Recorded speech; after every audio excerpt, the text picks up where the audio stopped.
प्रदेश कांग्रेस अध्यक्ष दीपक बैझा नगरीय निकाय और पंचायत चुनाव पर जारी करी नावे अपन पार्टी के घोषणा पत्र केन की स्थानीय जनता के सुविधा ले जोड़े बर योजना ला दे जही प्राथमिकता।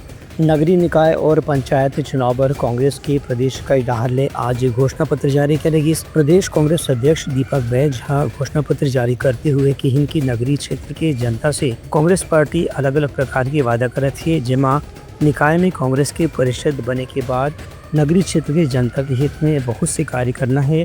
खास तौर से तालाब के संरक्षण सौंदर्यीकरण ला विशेष प्राथमिकता दी जाही। उन्हें ज्यादातर तालाब और घाट में महिला बन के अलग से एक चेंजिंग रूम बनाए जाही। दीपक बैझ के कहना है कि शहरी या पारित क्षेत्र में महिला प्रसाधन की व्यवस्था भी करे जाही। वहीं महिला सुरक्षा के दृष्टि से पुलिस कंट्रोल रूम के साथ सामंजस्य करके सभी चौक चौराहा के समीप CCTV कैमरा भी लगाए जाही। वहीं ऑटो रिक्शा और ई रिक्शा चालक मन पर पार्किंग और चार्जिंग की व्यवस्था भी अलग से करे जाही। संगे संग श्रद्धांजलि राशि योजना में BPL कार्डधारी मन ला 2000 रुपये के बदले 5000 रुपये दे जाही। Bureau report Uttarakhand news.